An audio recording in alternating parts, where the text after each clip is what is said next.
Dans les années 20, les ouvriers des grandes entreprises ont un nouvel ennemi, le management scientifique, qui commence à s'imposer dans le sillage de la Première Guerre mondiale. On parle de méthode à l'américaine, ou encore de Taylorisme, du nom de son inventeur, l'ingénieur américain Taylor. Comme toutes les grandes inventions, la sienne commence par une révélation. Travaillant en usine comme contremaître à la fin du 19e siècle, Taylor découvre que l'image de l'ouvrier fier de son travail et discipliné est un mythe. Les ouvriers qui l'observent multiplient les gestes inutiles, ralentissent subrepticement les cadences, quitte à dérégler, voire saboter les machines, et se mettent d'accord entre eux pour ne pas faire plus que le strict nécessaire.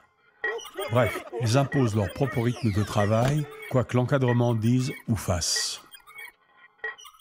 Pour mater les ouvriers qui sont, dit-il, tir au flanc par nature, Taylor invente une stricte séparation entre la conception, apanage des cols blancs, et l'exécution, réservée aux cols bleus, qui n'ont plus qu'à effectuer des tâches simples et répétitives, sans prétexte à flâner ou penser.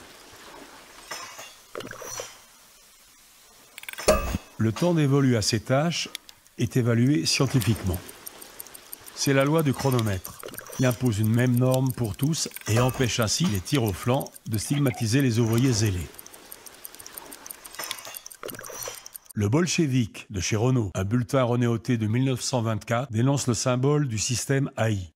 Le chronométreur, le chrono, un vampire qui suce le sang du travailleur. You have booked your last book.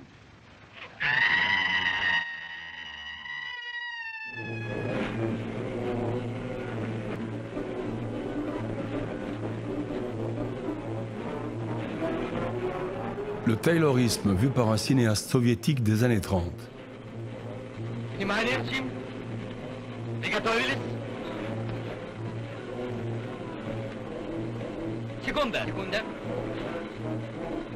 Mais les mêmes ouvriers qui s'insurgent contre la tyrannie du chronomètre dans les usines vont l'applaudir dans les stades où elle mesure les exploits de leurs sportifs préférés.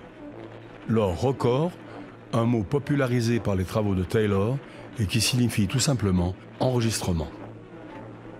On enregistre la performance de l'ouvrier pour mieux la dépasser.